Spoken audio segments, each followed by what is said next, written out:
Salam hormat, salam sejahtera. Selamat datang pada presentasi kami. Kami dari kelompok belajar mata kuliah marketing manajemen yang beranggotakan 2 orang, yaitu saya sendiri, Putu Seda Kurniawan Putra, dan satu teman saya, Dimas Novel Maulana Akbar, ingin mempresentasikan hasil dari kelompok kami. Jadi bisnis yang kami gunakan pada analisa marketing manajemen ini adalah mengenai jasa tour and travel. Pada video kali ini, kami akan membahas beberapa bagian dari bisnis kami. Yang pertama ada company background, hasil analisis, product pricing, strategi, marketing objektif, dan terakhir ada promotion strategi. Kita mulai dari company background. Kehidupan manusia tidak bisa lepas dari yang namanya teknologi. Maka dari itu muncullah ide untuk membuat sebuah perusahaan tour and travel yang berbasis aplikasi. Tour and travel adalah sebuah bisnis yang bergerak pada bidang jasa yang berfokus pada akomodasi perjalanan, tempat tinggal, dan experience user-nya. Lalu selanjutnya ada pestle analysis. Yang pertama ada political. PPKM menyebabkan pembatasan pergerakan masyarakat yang akhirnya berujung pada turunnya wisatawan yang berkunjung ke tempat wisata. Lalu yang kedua ada ekonomi. Perputaran ekonomi di Indonesia mengalami penurunan akibat adanya wabah COVID-19. Lalu sosial, analisis social income serta lifestyle dari para konsumen berguna untuk mempermudah kami dalam mencapai target pasar yang diinginkan. Lalu ada teknologi, meningkatnya penggunaan media sosial memberikan peluang pada kami untuk memasarkan jasa kami melalui media sosial dan mempermudah konsumen yang ingin memesan melalui website maupun aplikasi. Lalu ada ekologi, kami sebagai usaha yang bermata pencaharian dengan mengandalkan wisata alam, jangan sampai wisata alam tersebut rusak karena ulah kita sendiri. Lalu yang terakhir adalah legal. Legalitas merupakan hal yang penting bagi sebuah usaha. Regulasi yang berbeda di tiap negara memberikan pengaruh yang besar pada bisnis kami. Selanjutnya ada STP analisis yang meliputi segmenting, targeting, dan positioning. Segmenting yang pertama berdasarkan demografi konsumen, yaitu usia 17-45 tahun, yaitu mereka yang lahir pada tahun 1976 sampai 2004, yang atau yang lebih kita kenal dengan milenial dan generasi Z. Lalu ada gender. Gender tersebut bisa meliputi laki-laki dan perempuan.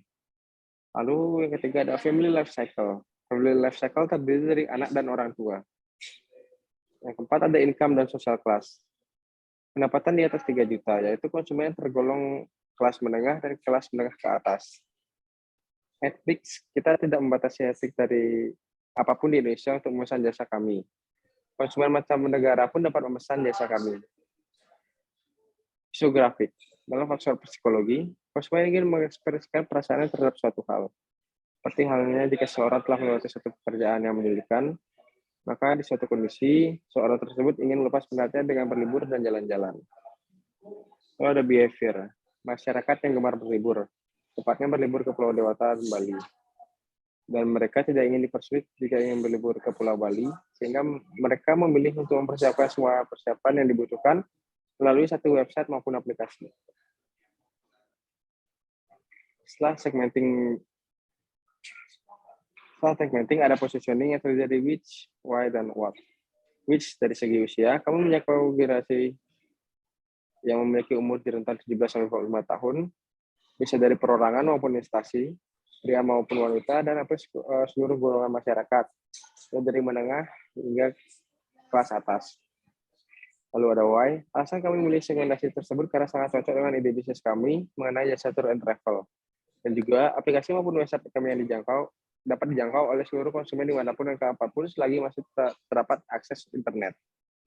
Lalu what? Dalam memilih targeting strategi, kami menggunakan customized strategi, yang dimana hal tersebut dapat menyesuaikan dengan budget konsumen.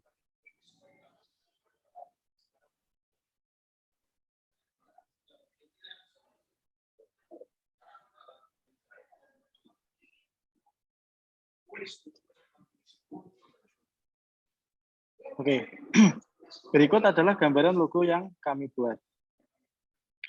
Pada chapter 2 ini, menjelaskan tentang marketing strategi. Selanjutnya kami akan menjelaskan tentang bagaimana filosofi brand dan logo perusahaan layanan jasa kami. Merek yang akan kami gunakan yaitu Go Vacation, yang dalam bahasa Indonesia memiliki arti sebagai ayo berlibur.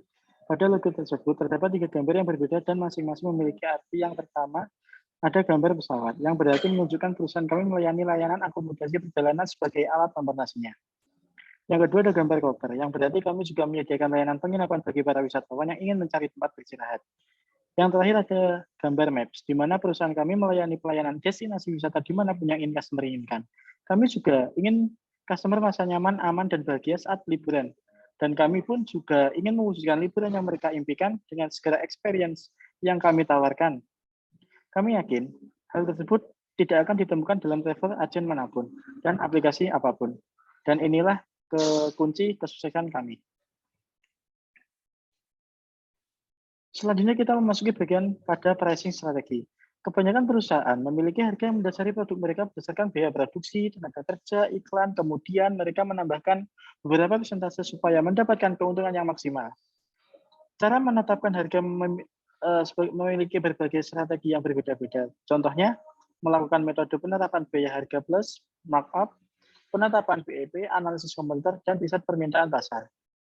Kami juga memutuskan untuk mengambil margin 5-10% dari harga yang ditentukan dari vendor. Di dalam pricing strategi, kami tidak melakukan banyak hal, dikarenakan kami merupakan perantara antara wisatawan dengan pemilik hotel atau pemilik tempat wisata. Usaha yang kami lakukan tergolong minimum effort karena dapat dilakukan dengan cara sendiri atau di dalam kantor. Contohnya adalah kita merangkai kegiatan wisata dari wisatawan dengan cara menetapkan detail filter dari keinginan konsumen. Selain itu, kami juga memiliki beberapa pemasukan dari persewaan transportasi yang kami miliki sehingga konsumen tidak perlu khawatir jika mereka ingin berkeliling di Pulau Dewata tanpa menggunakan travel agent. Bagian terakhir dari chapter 2 ini adalah list strategi. Bali memiliki banyak sekali spot wisata yang terkenal di Indonesia maupun di lingkup internasional yang menarik dan banyak sekali turis yang kagum untuk datang. Dikarenakan kami merupakan bisnis yang bergerak dalam bidang aplikasi yang menyalurkan vendor dari wisatawan dan juga menyewakan transportasi kepada wisatawan, maka kita memutuskan untuk membuat beberapa garasi yang berada di beberapa titik di Bali. Sedangkan kantor kami memiliki satu titik, yaitu di tempat pusat kota Bali yang merupakan tempat yang sangat strategis untuk customer service kami. Lanjut ke chapter 3, kami akan menjelaskan marketing objektif dari perusahaan layanan jasa kami. Berikut marketing objektif yang sudah kami buat. Objektif dari generate brand awareness. Measurements dari jumlah follower dan jumlah testimoni pelanggan. Performa indikator increase follower 1,000 in 2023, get 100 testimonial in a new testimony in 2023. Yang kedua, dari segi increase sales, kami akan meningkatkan dari jumlah pelanggan, yaitu increase site traffic and start limit promotion. Yang ketiga, increase market share, menambah keuntungan pasar, atau untuk increase sales and profitability and is abroad customer. Setelah menjelaskan tentang marketing objektif, selanjutnya kami akan menjelaskan bagaimana sih promosi strategi dari perusahaan Go Vacation ini. Promosi strategi dari perusahaan layanan jasa ini adalah dikarenakan perusahaan kami merupakan aplikasi dan perantara sekaligus mengatur jadwal dan budget liburan konsumen, maka kami harus menguatkan promosi pada aplikasi dan jasa yang kami tawarkan ini. Untuk prototyping, kita bisa dilihat dari link Canva yang tertera pada PPT ini. Thank you, terima kasih atas presentasi yang kami sampaikan. Kalau ada kurang atau lebihnya kami mohon maaf. Selamat sore, siang, atau malam, dimanapun Bapak melihat tayangan ini.